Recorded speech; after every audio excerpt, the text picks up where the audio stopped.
Seul avec soi, de Geoffrey Hayes, traduit par Nadine Robert et publié aux éditions Le Lièvre de Mars.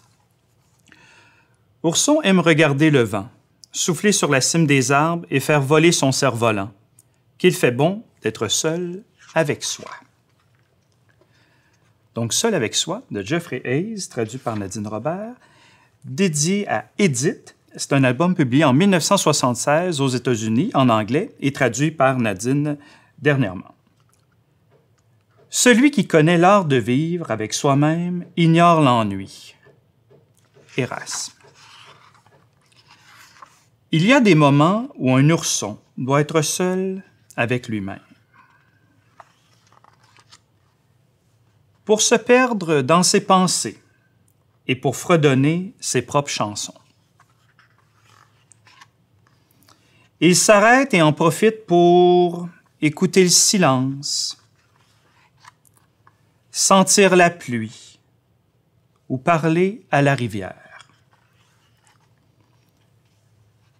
Ourson aime aussi regarder le vent, souffler sur la cime des arbres, faire voler son cerf-volant, seul et libre. Ou encore, ne rien faire du tout.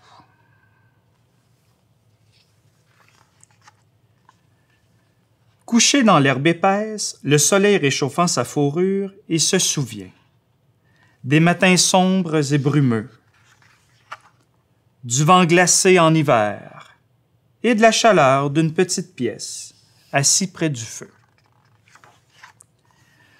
Sous l'escalier, il a une cachette où personne ne peut le trouver, et dans sa cour, tout un monde à explorer.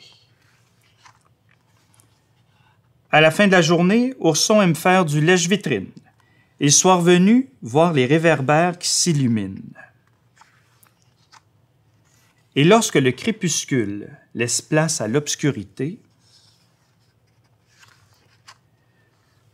Ourson regagne son petit logis, où il retrouve ses livres, ses jouets et son lit douillet, juste à lui. Et quand il sent la nuit l'envelopper, Ourson s'endort doucement, bercé par ses propres rêves. Bonjour, mesdames et messieurs, chers participants au Congrès PédagoFest 2021 dans une formule à distance, virtuelle, seul avec soi, mais seul ensemble aussi, pour nous rappeler l'album que vous avez entendu dans les minutes précédentes. Vous voyez le titre aussi de la conférence d'ouverture, titre un peu provocateur quand même, mais qui nous réunit, d'abord parce que on est ici d'abord et avant tout pour donner le goût de lire à l'école, oui, mais en même temps, vous voyez mon sous-titre, ou comment ne pas trop dégoûter de la lecture les enfants et les adolescents. Donc, donner le goût de lire à l'école, oui, mais faire attention aussi de ne pas trop dégoûter certains enfants, certains adolescents de la lecture à l'école. Je m'appelle Martin Lépine, je suis professeur de didactique du français, rattaché au département de l'enseignement au préscolaire et au primaire de l'Université de Sherbrooke, et vice-doyen à la formation et à la culture de la Faculté d'éducation. Donc, c'est un réel plaisir d'être ici avec vous pour les prochaines 45 minutes, peut-être 50, peut-être 55, peut-être 65, mais là, je vois derrière l'écran qu'on me dit non, là. Donc, dans les prochaines 45 minutes, nous allons voir ensemble un peu comment donner le goût de lire, mais aussi qu'est-ce qui fait en sorte peut-être qu'on ne réussit pas toujours avec tous les enfants et les adolescents à susciter le goût de lire chez eux. Donc, je vais essayer ma technologie aussi pour changer certaines diapos. Donc, vous allez voir quand même que j'appuie mon propos avec certains contenus. Cette deuxième diapo-là, par contre, est peut-être la plus chargée en texte de l'ensemble. Donc, soyez rassurés, ne fuyez pas tout de suite. Mais j'inscris les propos que je vais tenir dans les prochaines minutes et les travaux que je mène depuis une vingtaine d'années sur la lecture et l'appréciation des œuvres littéraires dans le cadre de la formation littéraire telle que définie par Jean-Louis Dumortier. Jean-Louis Dumortier, c'est un didacticien du français de Belgique, qui est maintenant à la retraite, mais qui a pensé tout au long de sa vie à comment au mieux former les élèves de tout niveau scolaire à la lecture littéraire. Et donc, Jean-Louis Dumortier, dans ses travaux, définit la formation littéraire comme, et là je lis les propos qui sont cités ici, l'ensemble des pratiques qui, dès la maternelle et tout au long de la scolarité obligatoire, donc jusqu'à la fin pour nous du secondaire, de 5e secondaire, concourt à créer une communauté d'élèves disposés à valoriser positivement les écrits littéraires, à consacrer à leur lecture une partie de leur loisir, à les apprécier en tant qu'œuvre d'art et à prendre part à des échanges sur ce qui fonde cette appréciation. Donc, l'objectif ultime de la formation littéraire dès l'école maternelle, dès le préscolaire, dès le primaire et aussi au secondaire, c'est de former finalement des élèves qui sont de réels amateurs éclairés de littérature. Et le mot amateur, quand on se rabat sur l'étymologie de ce mot-là, ça signifie en fait celui qui aime. Donc, on souhaite former des élèves qui aiment, mais de façon éclairée la littérature. Puis, de façon éclairée, ce que Jean-Louis entend dans ses travaux, c'est en fait des lecteurs qui aiment suffisamment lire et qui sont aptes à formuler des jugements de goût. J'aime plus ou moins, j'aime pas pour telle raison, et argumenter des jugements de valeur. Que j'ai aimé ou non l'œuvre littéraire en question, je peux quand même y accorder une certaine valeur, relever certaines forces, certaines peut-être lacunes aussi dans l'œuvre qui m'a moins interpellé. Donc, formation littéraire, et dans les prochaines diapositives, en fait, l'ensemble de mon propos va revenir sur certains éléments de cette définition-là de la formation littéraire.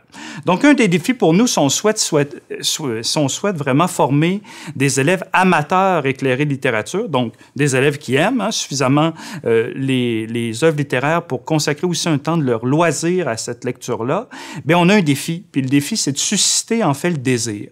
Et là, vous voyez apparaître une citation de Saint-Exupéry que je vais vous lire dans quelques instants, mais peut-être de l'écouter en même temps en pensant plutôt aux lecteurs à former, aux lectrices à former dans nos classes.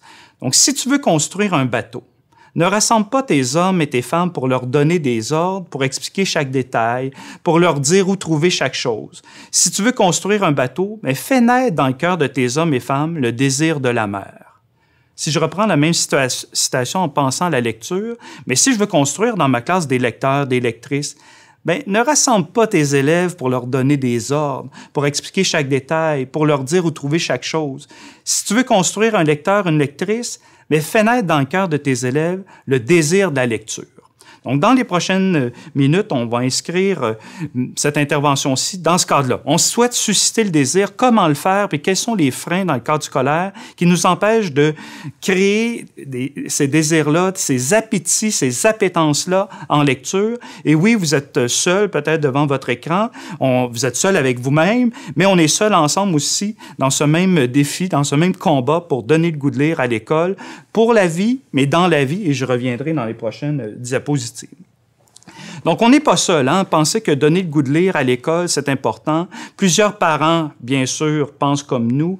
Des acteurs importants de la société aussi. Et là, un livre particulièrement intéressant pour montrer à quel point la lecture peut être sous toutes ses formes dans la société en général. C'est le livre de Daniel Marcotte et José Bisaillon. Vous voyez le titre aussi, « Papa, maman, nos livres et moi ». Mais papa lit, maman lit.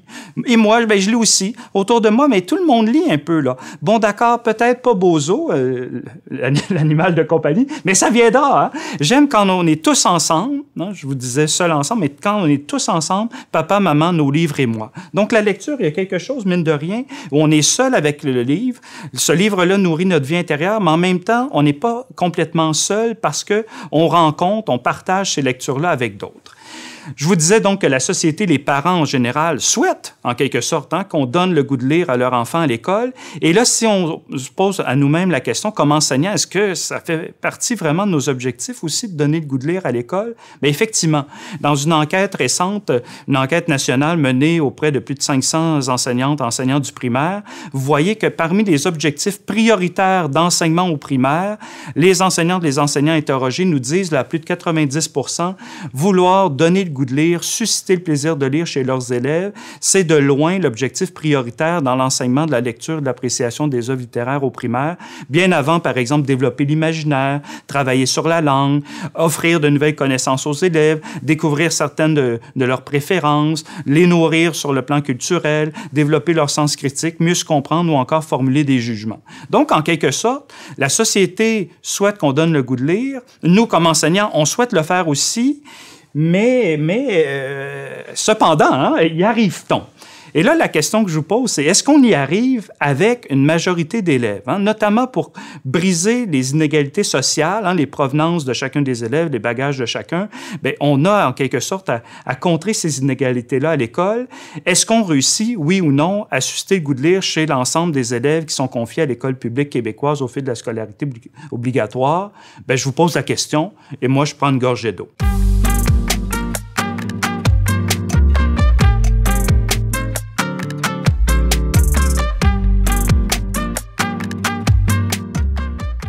De retour de la pause, j'espère que vous avez aimé la musique d'ambiance aussi. Donc, cependant, est-ce qu'on réussit vraiment à donner le goût de lire à une majorité, et idéalement même à l'ensemble des élèves qui nous sont confiés au fil de la scolarité obligatoire? Mais là, vous ne serez pas surpris d'entendre certains chercheurs nous dire que il semble qu'à l'école, en fait, le temps passé à lire et les attitudes positives envers la lecture diminuent au fur et à mesure que les écoliers avancent dans leur parcours scolaire. Donc, autant des recherches québécoises qu'américaines nous montrent en gros là, que c'est autour de la 4e année du cours primaire que les attitudes positives envers la lecture, mais aussi envers l'écriture, commencent à décliner, donc à être de plus en plus finalement négatives. Et cette espèce de courbe descendante-là continue jusqu'à la fin de la scolarité obligatoire.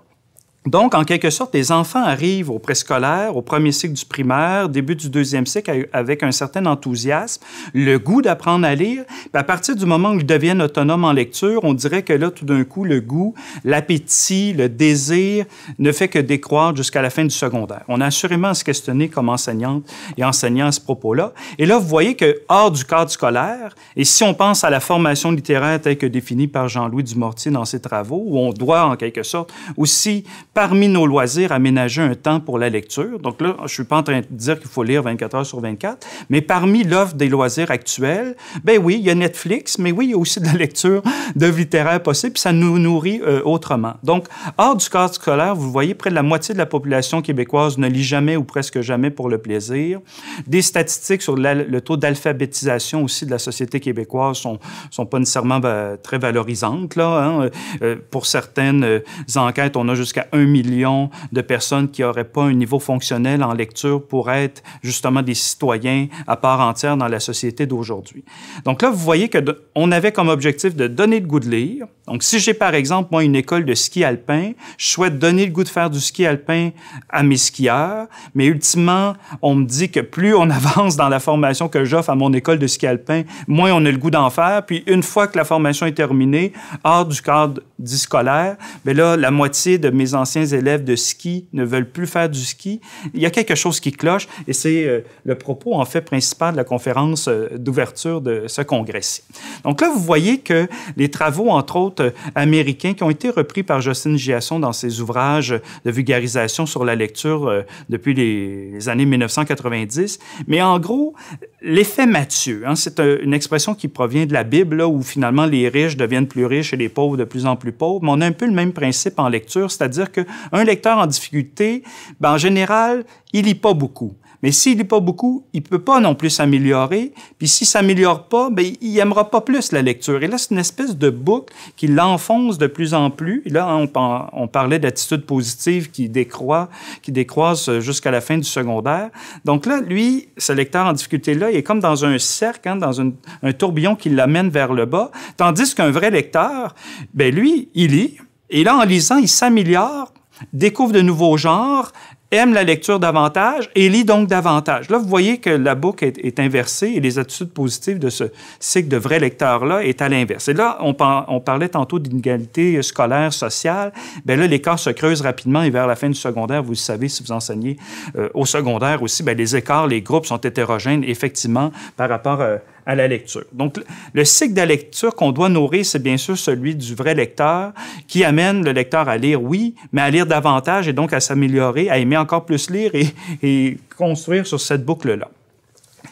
Donc, on s'entend bien, hein, en quelque sorte, que la société, que nous, comme enseignantes, enseignants, on souhaite former des lecteurs, on souhaite former des lectrices pour la vie, donc dans la durée, donc au-delà du cadre scolaire, mais aussi, là, j'ajoute dans la vie, et là, j'emprunte à des travaux américains, mais du sud de l'Amérique, Amérique du Sud, où là, on utilise même l'expression acteur. Donc, un lecteur, mais qui est acteur aussi de changement social parce que, en étant lecteur, on devient un citoyen plus ouvert à la diversité, plus conscient des enjeux sociaux et donc prêt à pouvoir intervenir sur la société dans laquelle on baigne. Donc, pour former ces lecteurs-là, ces lectrices-là pour la vie dans la vie, voyez qu'on a un travail à faire, c'est certain, sur les compétences à développer des élèves. Je vais y revenir dans quelques instants, mais aussi sur les appétences, là, les appétits, les goûts, les désirs de lire et, entre autres, même lorsqu'il est question d'évaluation de la lecture et de l'appréciation des œuvres littéraires, c'est réussir à trouver un bon équilibre entre le développement de compétences puis aussi le fait de nourrir ces appétences-là. Donc là, je vous invite, avec l'image que vous avez sous les yeux, seul avec vous, derrière votre écran, à en choisir une, celle qui vous inspire le plus, en route vers le lecteur, la lectrice que vous aimeriez former idéalement dans votre classe. Donc, je vais vous laisser un petit 15 secondes pour essayer d'identifier parmi ces images-là qui proviennent du livre La mouche qui lit, que j'ai ici, là, de Jean-Pierre Siméon et Isabelle Simon, et qui un livre qui présente différents lecteurs dans différentes situations. Bon, peut-être que le chien qui est en train de lire devant sa niche vous interpelle, mais il y a aussi d'autres images possibles qui pourraient vous interpeller. Et donc, je vous invite à en choisir une et à vous dire un peu à vous-même, là, parce qu'on ne pourra pas échanger entre nous à plus de 500 personnes, sans doute, virtuellement, là. Mais quelle est l'image la plus inspirante et pourquoi elle l'est pour vous?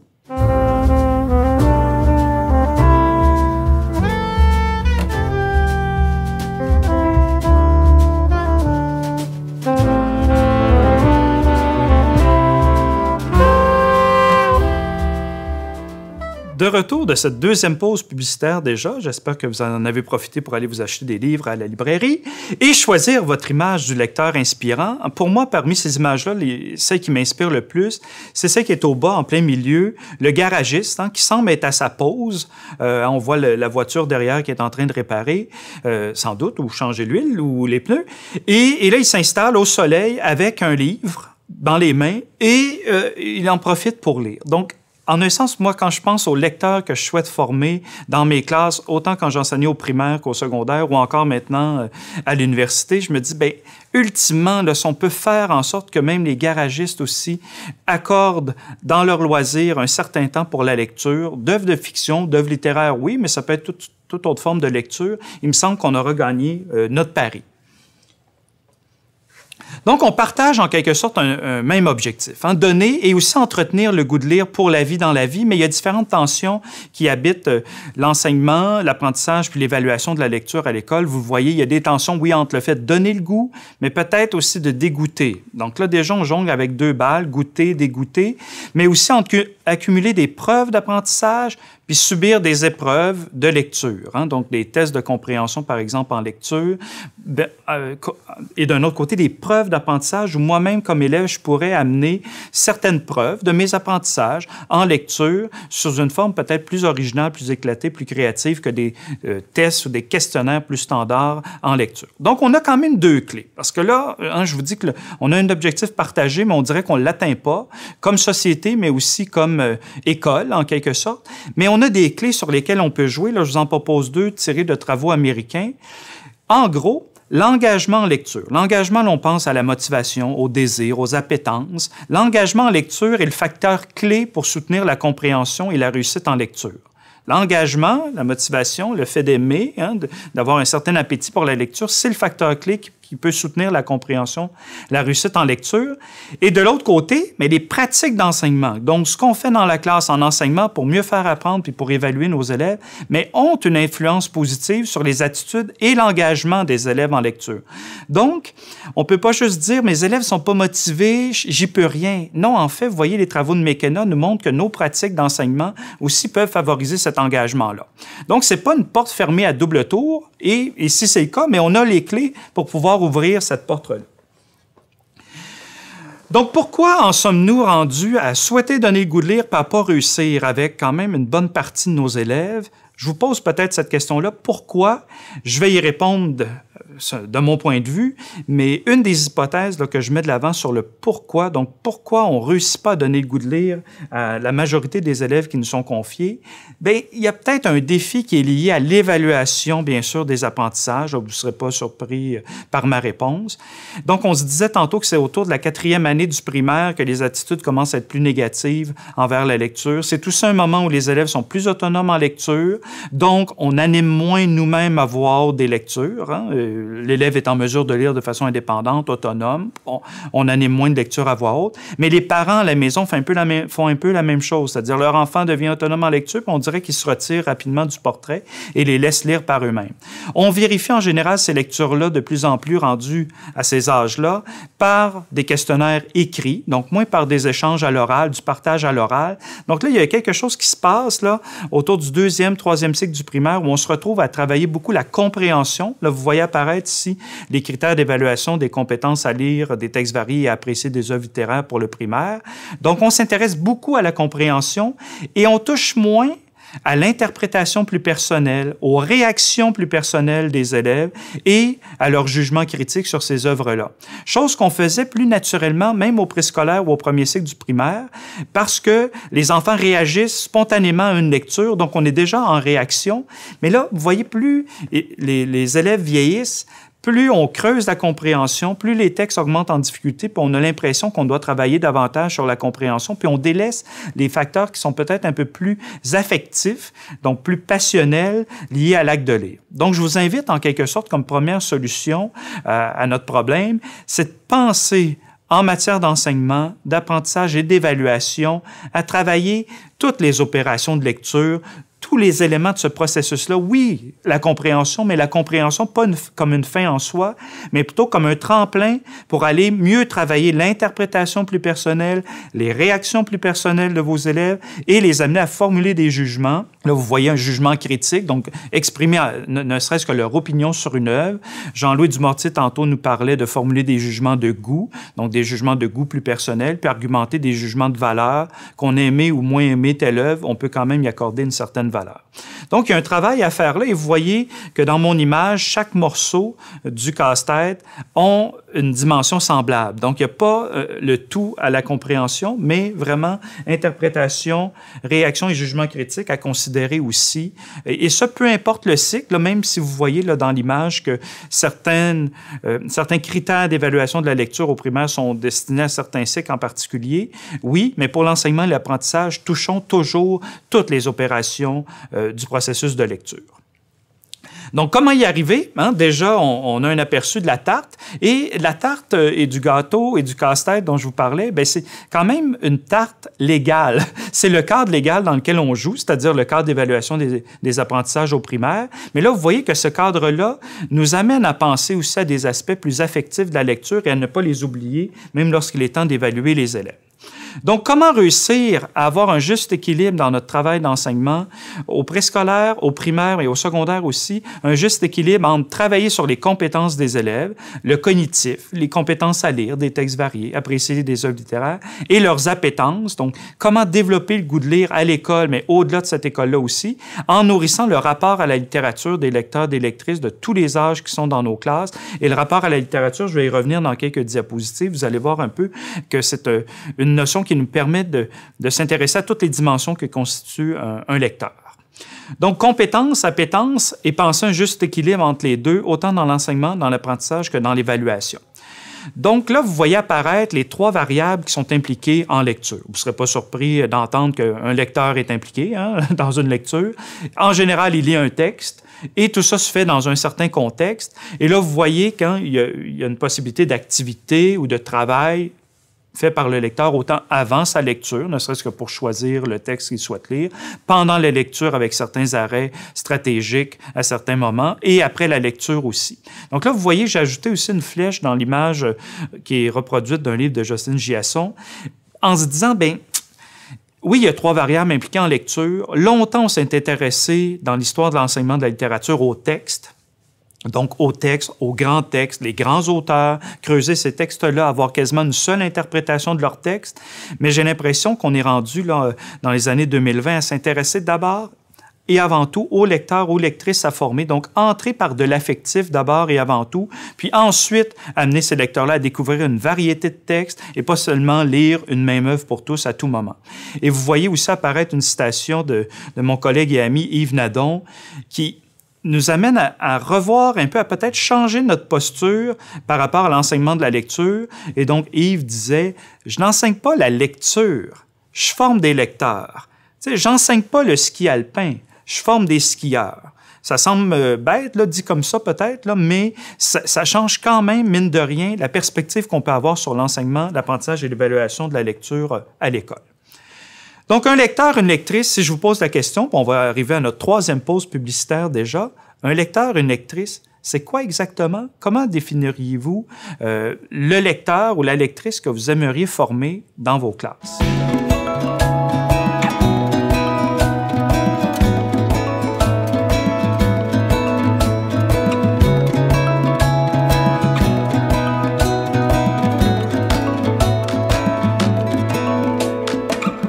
De retour de cette autre pause publicitaire, j'aurais dû vous laisser sur une autre lecture ou un autre livre pour essayer avec vous de définir c'est quoi un lecteur, c'est quoi une lectrice, puis quel est le lecteur ou la lectrice qu'on souhaite former aussi dans nos classes, dans notre enseignement. Donc moi, pour y répondre, parce que mine de rien, c'est une question, on dirait, banale et toute simple, mais qui est franchement compliquée à essayer de cerner. C'est un peu comme la question « Qu'est-ce que la littérature? » Hein? De grands auteurs ont essayé de définir c'est quoi la littérature. C'est difficile aussi, mine de rien. C'est près de nous, mais en même temps, on dirait que c'est difficile d'accès, notamment pour essayer d'en proposer une définition. Et donc, l'outil qui me sert le plus, grosso modo, pour penser à la littérature et penser aux lecteurs, lectrices à former, c'est le rapport à la littérature, donc un outil didactique développé entre autres par ma collègue Judith Emery-Bruno, qui est maintenant professeure à l'UQO, et qui a travaillé aussi sur le rapport à la culture, sur le rapport à la lecture littéraire, sur le rapport à la littérature, qui embrasse en fait à la fois des pratiques de réception, comme la lecture, mais aussi de création, donc d'écriture. Et ça, c'est peut-être une des pistes dans le comment, là, pour nourrir le goût de lire des élèves peut-être les plus récalcitrants.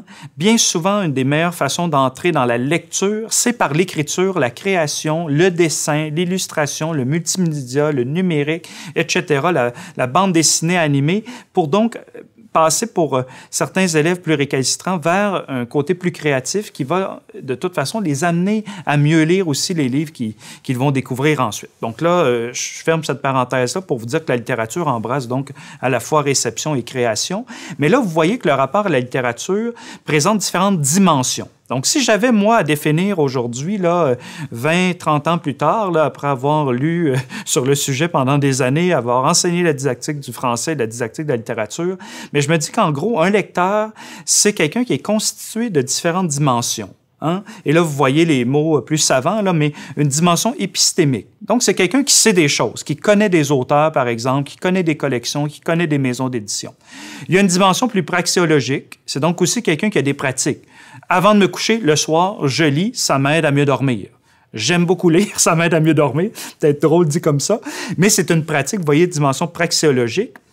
Dimension plus subjective, donc est-ce que j'ai des préférences, des goûts? J'adore lire les romans policiers.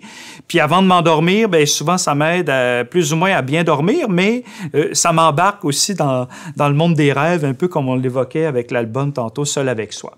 Donc là, vous voyez une dimension épistémique liée à des savoirs, des notions, des stratégies, des concepts que je connais, des auteurs, des collections, certaines notions littéraires, de personnages, d'intrigues que je connais. Dimension praxéologique, mes pratiques, mes expériences, mon vécu lié à la lecture. Dimension plus subjective, donc mes préférences, mais aussi psycho-affective. Hein? Donc oui, ce que j'aime, mais mes goûts plus personnels, les jugements de goût que je ne peux pas formuler sur les œuvres. Il y a une dimension sociale aussi à la lecture, ne serait-ce que quand on lit une œuvre, bien, on est en communication finalement avec un auteur, avec un illustrateur, qui n'est pas dans la même pièce que nous, mais qui, par son livre, communique avec nous. Hein? C'est une forme de situation quand même de communication. Donc, dimension sociale, mais il y a des interactions aussi qu'on a autour de la lecture, ne serait-ce qu'avec des bibliothécaires, des libraires, avec des amis, avec des parents. Bon, donc là, vous voyez, dimension sociale. Et une autre dimension, la dernière, là, axiologique, qui nous interpelle sur la valeur qu'on accorde au fait de lire aujourd'hui. Est-ce que c'est important de lire, d'écrire dans le monde actuel? Quelle est la finalité? Est-ce que je lis des romans seulement pour m'évader puis mieux dormir le soir? Ou ça me nourrit autrement, ça nourrit ma vie intérieure, ça m'amène à être plus sensible aux autres, plus empathique, à avoir des réflexions de personnages au fil d'une lecture d'un roman, par exemple. Donc là, vous voyez que si j'avais à penser aux lecteurs, lectrices à former dans ma classe aujourd'hui, j'essaierais de les nourrir par rapport à leur savoir. Je m'intéresserais beaucoup à leurs pratiques scolaires mais extrascolaires de lecture. Je m'intéresserais beaucoup à leurs préférences, leurs goûts, aux auteurs qu'ils aiment, aux collections qu'ils aiment. Je m'assurerais d'avoir des dispositifs où on entre en interaction sociale, langagière autour de lecture, mais de lecture, là, pensez pas seulement lecture de romans, là, on peut aussi écouter des contes à l'oral, on peut en produire nous-mêmes, donc des interactions sociales et langagères autour de la littérature. Puis, je m'assurais, puis ça, c'est une chose qu'on oublie peut-être souvent de faire, puis moi-même, là, quand j'enseignais au primaire sans avoir ces connaissances-là, il me semble pas que je mettais la dimension axiologique de l'avant tant que ça, mais pourquoi on est en train de faire ceci? Pourquoi c'est important de lire des œuvres littéraires aujourd'hui? Pourquoi c'est important de lire un poème, un slam, une chanson, écouter une chanson? Et même, hein, ça semble simple, là, dit comme ça, là, pourquoi ceci, pourquoi on fait cela? Mais mine de rien, de se poser cette question-là à chaque activité qu'on fait avec nos élèves en littérature, mais ça va nous aider à nourrir les différentes dimensions du rapport à la littérature de ces élèves-là.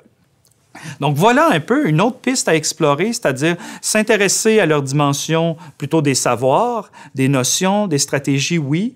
Et souvent, quand on pense à des compétences puis à l'évaluation de la lecture, on reste figé dans cette zone-là, puis on va moins voir les autres dimensions qui constituent pourtant les lecteurs. Une chose qui est rassurante, si on s'intéresse quand même au savoir littéraire à avoir pour être un lecteur, là, si on parle en particulier pour la lecture et l'appréciation d'œuvres littéraires, bien, de notre naissance à notre mort, les notions, les principales notions littéraires sont un peu toujours les mêmes. Manon Hébert, dans ses travaux, a résumé ces différentes notions littéraires-là par l'acronyme Lupin. Oui, inspiré par Arsène Lupin, là, que vous connaissez peut-être de façon très contemporaine par une télésérie sur Netflix. Mais donc Lupin, dans le sens que dans toute œuvre littéraire, il y a un travail qui est fait sur la langue, sur la littérature. Il y a un rapport aux œuvres par le lecteur, la lectrice. Dans toute œuvre littéraire, bien, il y a un univers qui est mis de l'avant. Il y a des thèmes, il y a des valeurs, il y a peut-être même une morale ou des morales ou des sens qui se dégagent d'une œuvre, un message. Il y a des personnages, certains qui sont stéréotypés, le loup qui est toujours méchant, la petite fille qui est toujours en danger. Donc, des personnages. En général, dans une œuvre littéraire, si on pense surtout au récit, bien, il y a des intrigues, il y a un espace, il y a des temps, il y a des genres littéraires aussi qui sont interpellés, puis il y a quelqu'un qui nous raconte ça. Il y a une narration, un ton, un point de vue. Donc, mine de rien, qu'on enseigne au préscolaire, au primaire, au secondaire, ou encore au collégial, ou à l'université, ou au postdoctorat en littérature, on va toujours jouer, grosso modo, avec ces mêmes notions littéraires-là. Ce qui va se densifier ou complexifier, bien, c'est les œuvres qu'on va découvrir aussi au fil de notre parcours de lecteur.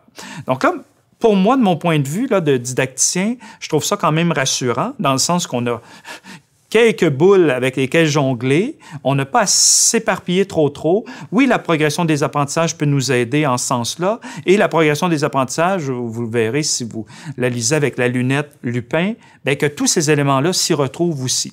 Donc, si on a en particulier là, au retour d'une pandémie comme on a vécu, à cibler l'essentiel dans l'enseignement de la lecture et de l'appréciation des œuvres littéraires, bien, ces 5 notions littéraires-là pourraient être les premières portes d'entrée finalement dans le développement du goût de lire des élèves.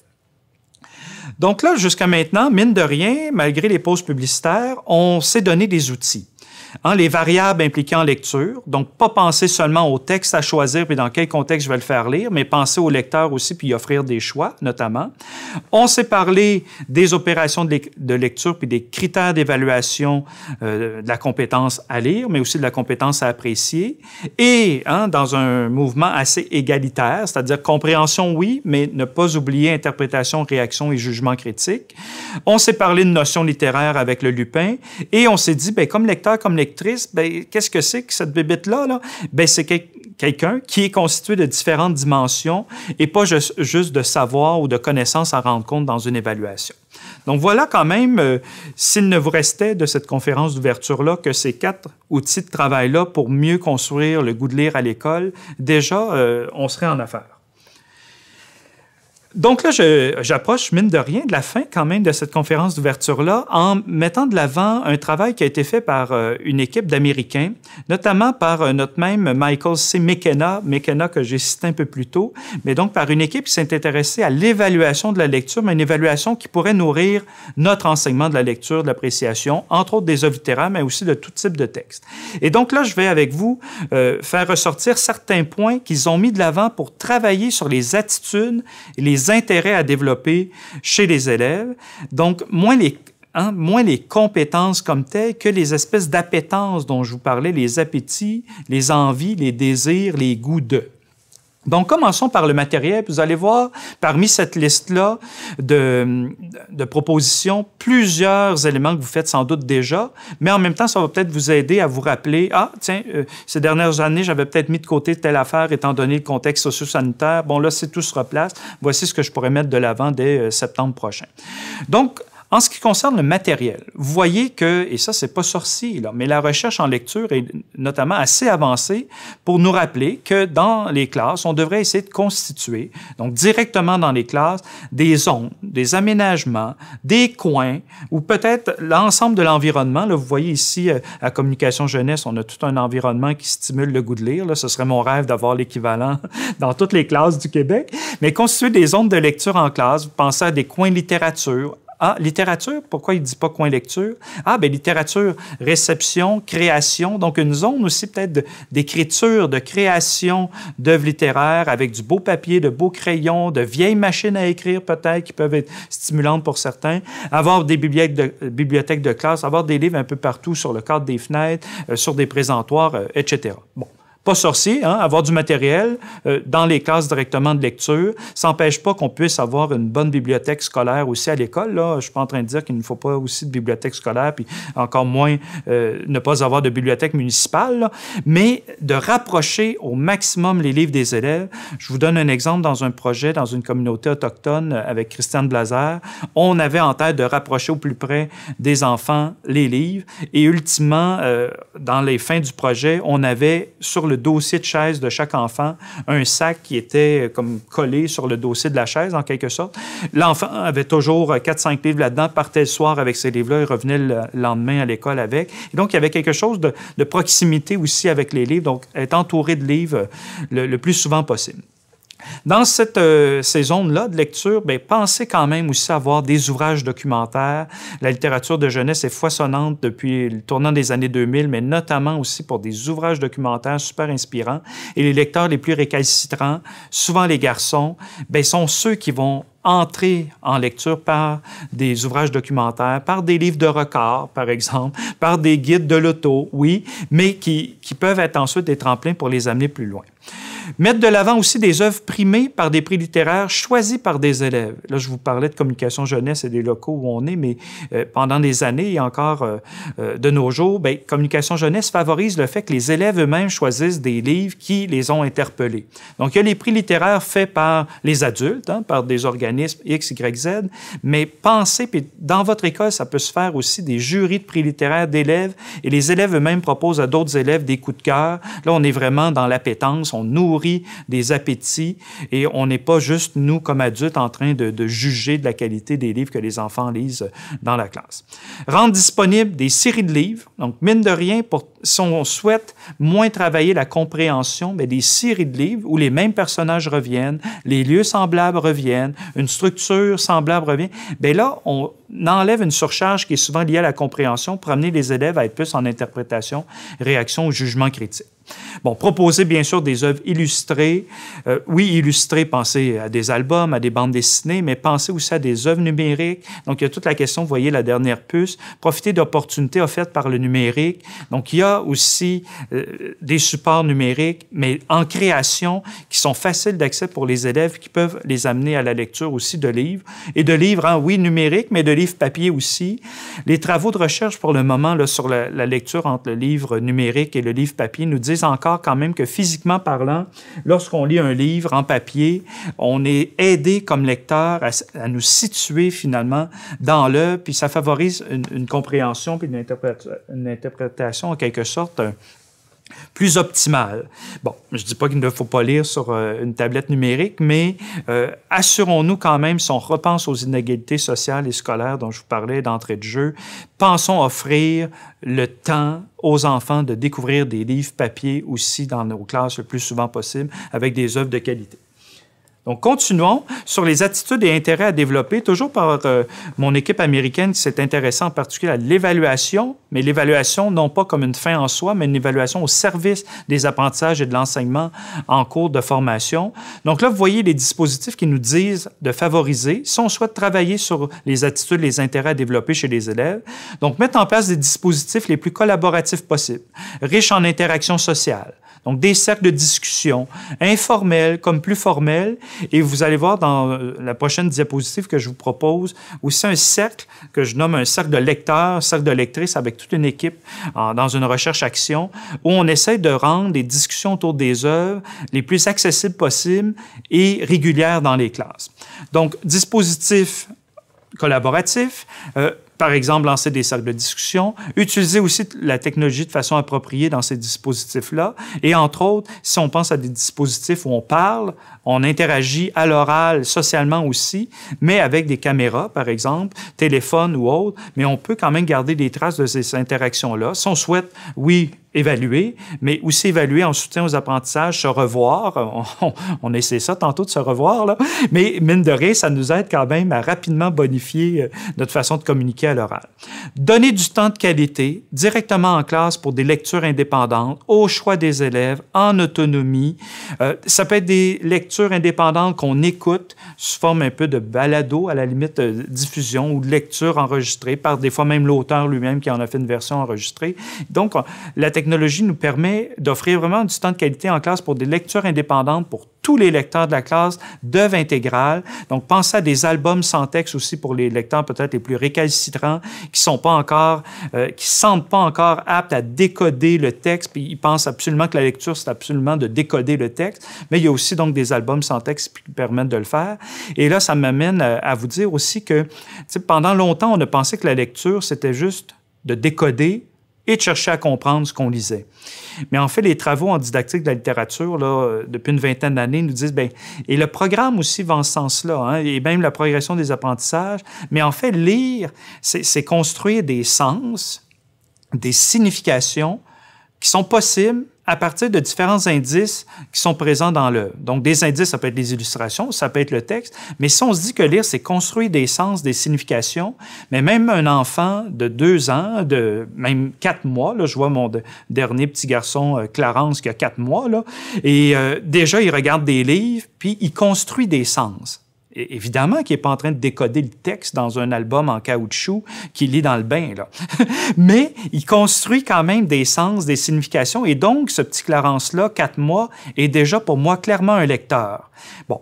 Bien sûr que je vais l'amener à décoder à un moment donné. Là. Attendons à l'école aussi pour ce faire. Mais vous voyez qu'à partir du moment où on se dit qu'un lecteur, une lectrice, c'est quelqu'un qui a plusieurs dimensions, qui a des préférences. Donc déjà, même un enfant très jeune peut avoir des préférences de texture de livre. Donc c'est déjà un lecteur en formation en quelque sorte. Mais vous allez avoir à vous battre un peu parce que ma deuxième fille, par contre, elle, 6 ans, Raphaël, bien, elle-même se dit, mais moi, je ne suis pas une lectrice, papa, là. Je ne suis pas capable de lire. Je ne suis pas capable de décoder, grosso modo. Parce que sa plus grande sœur, 8 ans, lui dit, ben, tu n'es pas capable de lire, toi, tu n'es pas capable de décoder. Mais donc, vous voyez, même avec mes propres enfants, j'ai à me battre un peu contre le fait que non, vous êtes tous les 3 des lecteurs, des lectrices, puis vous construisez des sens à partir des indices qui sont présents dans l'œuvre. Puis de fil en aiguille, mais les indices présents dans le texte vont être plus importants que les indices visuels, mais vous êtes déjà tous et toutes lecteurs et lectrices. Bon, là, ma longue parenthèse pour cette puce qui était, somme toute, sur le temps de qualité en classe, mais bien sûr, pensez aussi à raccorder ce temps de lecture en classe-là vers aussi des propositions vers la maison. C'est la dernière puce qu'on verra tantôt. Là, vous voyez les 2 suivantes, c'est d'inviter des modèles lecteurs, lectrices adultes dans la classe. Rappelons-nous les images du début, là, quand je vous parlais du garagiste qui lisait à sa pause. Bien, n'hésitez pas à inviter des lecteurs, des lectrices adultes, venir nous parler de leurs différentes dimensions, de leur rapport à la littérature. Et donc, des invités comme ceux-là qui vous diraient, ben oui, mais je sais pas, j'hésite, ça me tente pas trop d'y aller parce que je sais pas trop de quoi parler. Mais l'outil rapport à la littérature, tantôt, ben ça nous aide. Ah, ben vous pouvez parler de livres que vous connaissez. Vous pouvez parler de ce que vous faites comme lecteur. Qu'est-ce que vous lisez, vos pratiques. Vous pouvez parler de vos préférences. Qu'est-ce que vous aimez en particulier lire? Est-ce que vous êtes influencé dans vos lectures par des amis, par votre conjointe, par votre mère, un enseignant que vous avez connu? Et quelle valeur vous accordez à cette lecture-là dans votre vie? Fait que finalement, là, vous voyez, en une minute, j'ai fait le tour des 5 dimensions du rapport à la littérature dont on s'est parlé tantôt. Bon, là, bien sûr, la puce suivante, elle est importante. Hein? Inviter des modèles lecteurs-lectrices, oui, dans la classe, mais être, bien sûr, soi-même un modèle de lecteur, de lectrice. Et souvent, quand je dis ça à des enseignantes ou même à ma conjointe qui est enseignante au primaire, elle me dit, oui, mais moi, Martin, tu sais, je lis peut-être pas tant que ça, je suis pas un modèle. Mais là, vous voyez que le mot modèle n'est pas écrit avec une lettre majuscule. Là. Être un modèle de lecteur, c'est de dire qu'on lit par exemple, du texte qui passe sur Facebook. C'est de dire qu'on lit la circulaire qu'on reçoit, le courrier qu'on reçoit. Ah, ben oui, puis des fois des magazines. Je lis Hey Québec en vacances. Puis, oups, des fois, une amie me conseille un roman, puis je m'attaque à ce roman-là. Mais, tu sais, vous voyez, être modèle lecteur, lectrice, c'est de montrer toutes vos dimensions de votre propre rapport à la littérature, de vos pratiques de lecture, de vos préférences, de certaines connaissances que vous avez, puis d'interactions sociales autour de ces œuvres-là. Puis ne pas vous gêner à dire un peu à vos élèves, mais quelle est la place que vous accordez à la lecture, à la littérature plus largement, donc peut-être même à l'écriture, dans votre vie. Et ne pensez pas que lire n'est associé qu'à lire Marcel Proust, classique français d'il y a plus de 100 ans. Là. Donc, on lit, en fait, on n'a jamais tant lu comme société de nos jours, mais c'est peut-être juste de reconnaître dans votre quotidien toutes les actions que vous faites comme lecteur, lectrice, et les mettre de l'avant auprès de vos élèves aussi. Autre dispositif à favoriser, qui est tout simple, créer des occasions intercycles, donc avec des plus grands, par exemple, du primaire qui pourraient rencontrer des élèves du préscolaire ou vice-versa, pour partager ces lectures-là. Et là, partage de lecture, pensez encore aux différentes dimensions du rapport à la littérature. On peut parler de nos préférences, mais on peut venir aussi socialement aider quelqu'un d'autre qui est en train d'essayer d'apprendre à décoder. Bon, donc des interactions aussi entre enfants, donc pas juste avec des adultes modèles, mais aussi des adolescents ou des enfants plus vieux, voire plus jeunes, qui viennent partager leur lecture avec des élèves de votre classe. Et finalement, mais valoriser la lecture au quotidien, en classe, à la maison. Oui, pour l'enseignement du français, mais oui, pour l'enseignement de toutes les disciplines. La lecture, l'écriture sont partout de nos jours. On passe pas presque 10 minutes sans regarder un téléphone, mais sur un téléphone, oui, il y a des images. C'est de la lecture d'images. On construit des sens, on construit des significations. Puis, il n'y a pas toujours juste des images, il y a toujours un peu de texte aussi. Donc, finalement, on se retrouve à lire du texte et des images pratiquement de façon permanente. Donc, j'arrive à la diapo là, qui pourrait peut-être nous permettre de regrouper un peu de toutes ces propositions-là tirées du travail de notre équipe d'Américains qui s'intéressait à l'évaluation en lecture. Et donc, avec une équipe interdisciplinaire, interprofessionnelle aussi, du Centre de services scolaires des Samars dans la région de la Naudière, on travaille dans une recherche-action qu'on a nommée LIBER. LIBER pour littératie à Berthierville et les environs. Et chaque lettre, là, LIBER, L-I-B-E-R, là, chaque lettre parle aussi. Donc, c'est des lecteurs qu'on place en interaction autour de Berthierville et des environs, en équipe interprofessionnelle, mais les lecteurs aussi se retrouvent en équipe. Et c'est tout ça dans une recherche-action. Donc, LIBER, c'est le projet de recherche-action. Et dans ce projet-là, on essaie de mettre en place, depuis quelques années avec les enseignantes, il y a 11 enseignantes impliquées dans la recherche-action. Donc, le plus fréquemment possible, on essaie de mettre en place dans leur classe des cercles qu'on a nommés des cercles de lecteurs, de lectrices, inspirés du travail fait, entre autres, par Ophélie Tremblay, Hélène Turgeon et Brigitte Gagnon sur les cercles d'auteurs. Donc là, je suis en train, mine de rien, de vous rappeler les 3 variables impliquées en lecture. Et là, notre entrée est clairement par le lecteur. Donc, ce n'est pas des cercles de lecture. Je pense, entre autres, à Manon Hébert, qui a travaillé beaucoup sur les cercles de lecture. Bien, dans un cercle de lecture, on s'intéresse aussi à une œuvre, par exemple, qu'on va décortiquer ensemble, avec des notions littéraires, des stratégies littéraires, mais l'entrée peut être, par exemple, par le choix d'une œuvre pour tout un groupe. Là, dans un cercle de lecteurs, pour vous donner une idée, c'est un petit peu comme si, ce soir, après avoir écouté la conférence, vous vous retrouvez avec quelques amis au restaurant et tout d'un coup, pendant la rencontre, vous vous retrouvez à parler de vos lectures. Donc, ça se pourrait que moi, Martin, je suis en train de commencer un nouveau livre et donc je suis dans une phase, là, vous voyez, là, je vais présenter quelques parties de l'image que vous avez sous les yeux, mais moi, je serais peut-être dans une phase où j'hésite un peu là, entre lire tel livre ou tel autre. Je suis dans une phase un peu de planification. Donc là, c'est une des phases du processus de lecture, d'appréciation que tout lecteur, dans la vraie vie, rencontre à un certain moment donné. Donc là, moi, je suis au restaurant avec vous, puis j'ai terminé des livres dernièrement, j'ai eu un petit bébé, j'ai moins lu, puis là, je suis en train de planifier mes prochaines lectures. Super. Mais il va peut-être avoir Solange aussi qui va être là, qui, elle, va avoir fini un roman la veille au soir, puis elle va vouloir nous en parler, l'évaluer. Là, vous voyez la case rouge, évaluation. Elle serait peut-être après sa lecture. Elle pourrait nous en parler aussi sous forme d'appréciation, donc pendant, après, ou encore de réaction. Donc là, je ne sais pas si vous réussissez à bien saisir mon propos, mais un cercle de lecteurs comme celui-là, dans vos classes, peut être mis de l'avant, là, 2, 3 fois par semaine ou commencer de façon progressive en vous disant, par exemple, le vendredi après-midi, au retour du dîner, on fait une rencontre de cercle de lecteurs.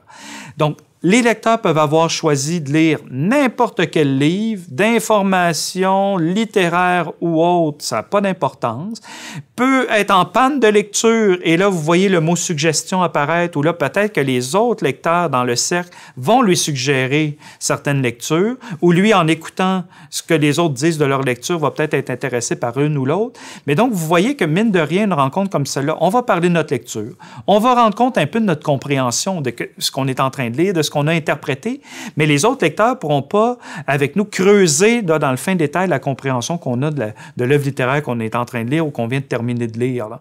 Mais c'est plutôt, vous voyez, une formule un peu informelle qu'on rencontrerait vraiment dans la vraie vie.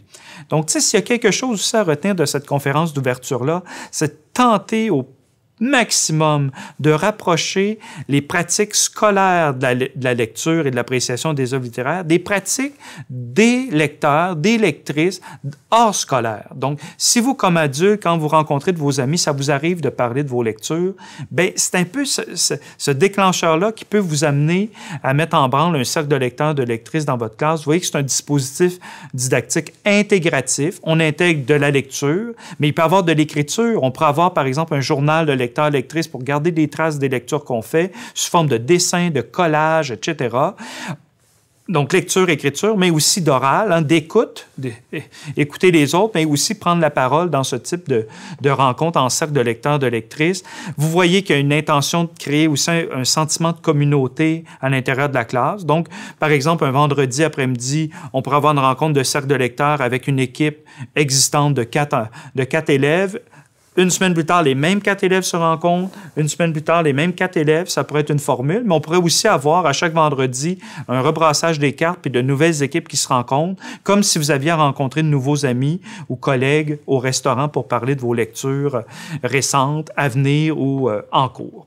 Donc, vous voyez, un dispositif qu'on souhaite souple, qu'on met en place progressivement aussi dans les classes, puis déjà, on amène, et là, je vais terminer un peu là-dessus, vous voyez la zone preuve écrite, orale, mais c'est toute la question de l'évaluation. Donc, comment réussir à évaluer le développement des compétences à lire et apprécier de ces lecteurs-là par un dispositif un peu informel comme celui-là, mais idéalement, et on le fait dans différentes classes dans le cadre du projet Libère, c'est d'amener les élèves eux-mêmes à dire quelles sont les traces, les preuves de leurs apprentissages qu'ils souhaitent mettre de l'avant à partir de ces rencontres-là de cercle de lecteurs. Donc là, c'est pas tant nous, comme enseignants, à créer un questionnaire de compréhension que plutôt à dire à l'élève, tu sais que j'ai à évaluer ta compréhension en lecture, hein, c'est un des 4 critères qu'on a présentés dans la classe, mais là, je t'amène à choisir en fonction des livres que tu es en train de lire, les traces, les preuves de tes apprentissages pour ce qui est de la compréhension. On pourra ajouter interprétation, réaction, jugement critique aussi. Mais là, la balle est vraiment lancée dans le camp des élèves. Bon, oui, là, vous pourrez me dire, ah oui, mais là, je vais avoir des traces ou des preuves d'apprentissage vraiment variées d'un élève à l'autre. Bien, effectivement, premièrement, on va avoir un plus grand plaisir à évaluer tout ça parce qu'il va y avoir une diversité. Mais rapidement, si vous faites des rencontres en cercle de lecteurs et les élèves gardent des traces écrites, dessinées, visuelles, textuelles, de leurs apprentissages, vous aurez assez vite un portrait vraiment du développement de la compétence et des appétences, c'est ce qui s'ajoute en plus, des appétences de vos élèves. Donc voilà pour un dispositif qui est une formule que je vous propose en fin de conférence en vous disant, si on retient certaines puces proposées par l'équipe américaine pour nourrir les attitudes, les intérêts à développer chez nos élèves envers la lecture et l'écriture, bien, il y a peut-être moyen, sans s'embarquer dans des dispositifs lourds et exigeants pour l'enseignante. Par exemple, une enseignante qui dirait, bien, moi, je souhaite mettre un cercle de lecture à chaque semaine dans ma classe, mais là, pour faire ça, je veux que tous les élèves aient le même roman à tel moment. Et bien là, budgétairement, j'arrive pas à avoir des séries classes en quantité. Et en plus, bien là, ça m'oblige à lire tous ces romans-là et créer des questionnaires autour. Ben, là, vous voyez qu'on n'est pas du tout là-dedans. Chaque élève amène ses propres lectures, justifie ses choix, nous dit pourquoi il a choisi tel livre, et on l'amène progressivement à diversifier ces lectures-là par des suggestions. Vous voyez le mot apparaître aussi, peut-être par des relectures, par des propositions faites par ses camarades aussi. Donc, mine de rien, et là, je prends une dernière respiration avant de vous quitter. Hein, on a commencé par être seul avec soi, derrière un écran. Je vous parlais de seul ensemble aussi. Et la lecture, la littérature, une de ses forces, c'est vraiment une rencontre, en quelque sorte, avec soi-même, à partir d'un texte écrit par quelqu'un d'autre. Et donc, le défi qu'on a, c'est continuer à penser à susciter le désir, susciter les envies, susciter les passions chez les élèves. Et pour ce faire, mais il n'est pas juste question de compétences à développer, il faut penser aux appétences aussi. Mais si on ne pense qu'aux appétences, puis au plaisir, puis au jeu, puis blablabla, ben on ne sera pas longtemps en appétit envers quelque chose pour lequel on n'est pas compétent aussi. C'est vraiment un juste équilibre entre compétences, appétences, en enseignement, en apprentissage, et aussi en évaluation. Donc, je vais vous laisser sur la citation de Saint-Exupéry que je reprenais au tout début, en vous rappelant et en changeant encore certains mots, là, notamment « bateau » pour lecteur, là, en pensant que, vous voyez qu'au-delà de consignes qu'on pourrait donner, d'évaluations qu'on pourrait faire, il y a quelque chose où on doit faire naître un désir chez les lecteurs en étant nous-mêmes modèle lecteur-lectrice. Donc, si tu veux construire un lecteur, une lectrice, ne rassemble pas tes hommes et femmes, ne rassemble pas tes élèves pour leur donner des ordres, pour expliquer chaque détail, pour leur dire où trouver chaque chose. Si tu veux construire un lecteur, si tu veux construire une lectrice, fais naître dans le cœur de ces élèves-là le désir de la lecture. Donc, j'espère que cette conférence d'ouverture-là vous a donné un peu l'envie de plonger dans des aspects plus affectifs de la lecture, l'histoire des appétences, à égale valeur que les compétences qu'on travaille déjà depuis une vingtaine d'années avec les programmes de formation qui sont en cours à l'École québécoise. Voilà, je remercie franchement aussi l'équipe organisatrice de ce PédagoFest 2021 virtuel, hein, pandémie oblige, de m'avoir invité pour ouvrir le congrès. J'espère que vous me voyez peut-être un peu avant, mais c'est une conférence d'ouverture que vous pouvez voir pendant, que vous pouvez voir après, que vous pourrez peut-être même partager éventuellement en morceaux à des collègues. Donc, je vous remercie pour votre attention. J'espère que vous êtes encore là depuis le début. Vous ne nous avez pas quitté à la pause 1, à la pause 2 ou à la pause 3. Et n'hésitez surtout pas à communiquer avec moi. Je vais rappeler peut-être mon nom, là, mais vous voyez aussi mon adresse courriel à l'Université de Sherbrooke. Ça me fait plaisir de répondre à vos questions ou d'aller vous rencontrer d'une façon ou d'une autre pour continuer ensemble à donner le goût de lire à l'école et au-delà. Merci.